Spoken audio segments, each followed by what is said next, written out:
नमस्कार दोस्तों, मैं हूं राहुल पांचाल और आप देख रहे हैं हमारा चैनल ड्रैगो स्टडी। चैनल को सब्सक्राइब करके घंटी के निशान को दबा लेना है और फेसबुक पर देख रहे हैं तो हमारे फेसबुक पेज ड्रैगो स्टडी को भी लाइक करके फॉलो कर लें और नोटिफिकेशन जरूर ऑन कर देनी है। खबर आपके लिए एक अच्छी आई है जो फाइनल ईयर के छात्र हैं जिनके ये कहा गया है कि उन्हें एग्जाम देने पड़ेंगे। यूजीसी की नई गाइडलाइंस आई हैं लेकिन उसके खिलाफ कोई भी सरकार नहीं बोली है। खासकर वो सरकारें जहां पर बीजेपी की सरकार है, किसी ने भी जो है इसके खिलाफ बयान नहीं दिया है। लेकिन जो बीजेपी से अलग जहाँ पर भी सरकार है उन्होंने इसका जो है खुलकर विरोध किया है। उन्होंने कहा है कि हम एग्ज़ाम नहीं लेंगे। लेकिन बीजेपी की भी किसी भी राज्य की सरकार ने भी इसका विरोध बिल्कुल नहीं किया है। उन्होंने कहा है कि अगर यूजीसी ने कहा है परीक्षा के लिए तो हाँ, हम ले लेंगे। अब देखिए इसके खिलाफ जो है यहाँ पर महाराष्ट्र से एक अच्छी खबर निकल के आ रही है। लेकिन खबर बेशक महाराष्ट्र से आई है लेकिन जो देश भर के छात्र हैं उन सभी के लिए इन्होंने कदम उठाया है। जी हाँ दोस्तों, पूरे देश के छात्रों के लिए महाराष्ट्र के जो यहाँ पर आदित्य ठाकरे हैं, आप जानते हैं उद्धव ठाकरे जो सीएम है महाराष्ट्र के, उनके बेटे हैं आदित्य ठाकरे। इन्होंने बड़ा कदम लिया है देश भर के छात्रों के लिए।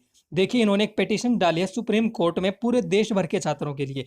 यहाँ पर देखिए इनका ट्वीट आया है, आज के ट्वीट है, 2-3 इन्होंने ट्वीट किए थे, उसमें बताया है देखिए कि जो यहाँ पर जो विचित्र जजमेंट एक दिया गया है यूजीसी की ओर से। विचित्र क्यों कहा गया है?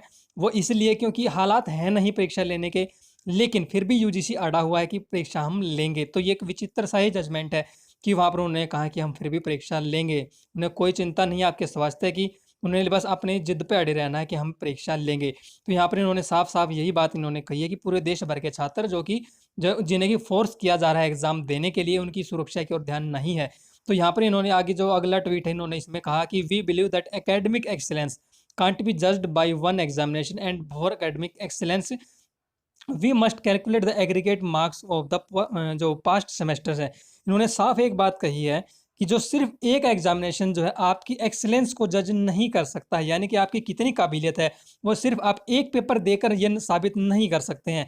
तो इन्होंने यहाँ पर एक चीज़ क्लियर कह दी है देखिए कि फॉर एकेडमिक एक्सीलेंस यहाँ पर आपकी काबिलियत को दिखाने के लिए जो है आपको जो है पिछले मार्क्स जो आपके आए हुए हैं पिछले सेमेस्टर के या पिछले साल के, उनके बेस पर भी आपको मार्क्स देकर जो डिग्री दी जा सकती है उससे भी आपकी काबिलियत साबित होती है।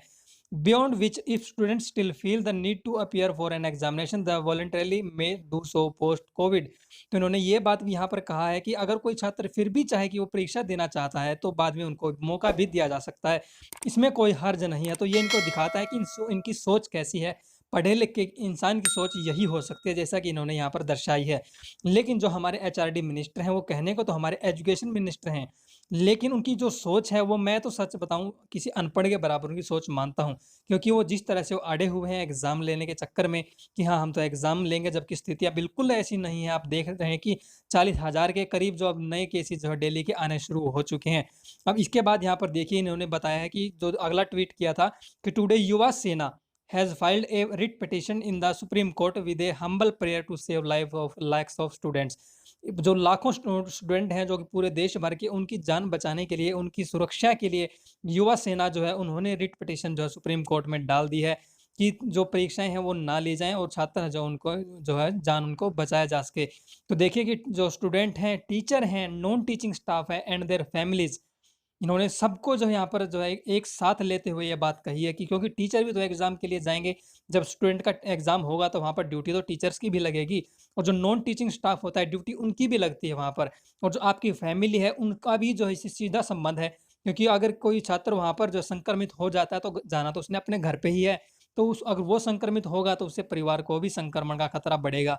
तो यानी कि जो है इतना देखिए कितना सर्कल बन जाता है कि संक्रमण फैलाने का खतरा, और लेकिन सरकार इसकी ओर कुछ ध्यान नहीं दे रही है। बस वो अपनी जिद पे अड़े रहना चाहते हैं, क्योंकि जो दूसरी पार्टियां हैं बीजेपी से अलग, क्योंकि उन्होंने इसका विरोध किया है तो वो सोच रहे हैं कि हम अपनी जिद को क्यों छोड़े। ईगो यहाँ पर उनके बीच आ रही है कि वो छात्रों को प्रमोट करने का निर्णय नहीं ले रहे हैं और वो चाहते हैं कि परीक्षाएं हों। हाँ, अगर हो सकता है ये ज़्यादा जो छात्र संगठन है वो सिर्फ विरोध करते और दूसरी सरकारें विरोध ना करती जो बीजेपी से अलग हैं, तो क्या पता इनका दिमाग जो है वो सही से जो सेट हो भी जाता और फिर वो शायद आपको प्रमोट भी कर देते। लेकिन मुझे लगता है ये ईगो इनकी आड़े जो है आ रही है, क्योंकि जो क्रेडिट ले जाएंगी दूसरी पार्टियां, ऐसा हो सकता है मुझे लगता है। अब देखिए इन्होंने कहा है कि families by asking the UGC to not be stubborn about enforcing examinations when India has crossed 10 lakh cases marks। साफ इन्होंने कह दिया कि जब देखिए देश भर में 10 लाख से ज़्यादा केस हो चुके हैं, तो ऐसी स्थिति में यूजीसी की जो जिद है परीक्षाएं करवाने की, जो छात्रों को जो है फ़ोर्स कर रहे हैं कि आप एग्ज़ामिनेशन दीजिए, सितंबर तक आपके एग्ज़ाम लिए जाएँगे। यूनिवर्सिटीज़ के थ्रू वो कह रहे हैं कि हाँ, ज़्यादातर यूनिवर्सिटी जो वो मान गई हैं, किस तरह से मनाया होगा वो आप भी अच्छे से समझ सकते हैं। तो ये पूरी सिचुएशन है, इन्होंने अब जो है रिट पिटीशन डाल दिया, अब जो सुप्रीम कोर्ट इसके ऊपर फैसला देगा। देखिए कि आपके लिए गुड न्यूज़ जल्द आ सकती है, क्योंकि मैं साफ यहाँ पर बता रहा हूँ कि बिल्कुल ऐसी स्थिति नहीं है और ये चीज़ जो है अच्छे से सुप्रीम कोर्ट भी जानेगा कि स्थिति बिल्कुल नहीं है, तो हो सकता है आपके लिए जल्द ही गुड न्यूज़ अब आए। तो ये पूरी अपडेट थी, अगर अपडेट पसंद आई है तो वीडियो को लाइक कर देना, अपने दोस्तों के साथ शेयर कर देना और इसका जो भी फैसला सुप्रीम कोर्ट देता है, मैं आपको चैनल पर ज़रूर सबसे पहले दूँगा, तो चैनल को सब्सक्राइब करके घंटी के निशान को दबा देना और हाँ, फेसबुक पेज को भी लाइक करके फॉलो कर लें और नोटिफ़िकेशन ऑन कर दें।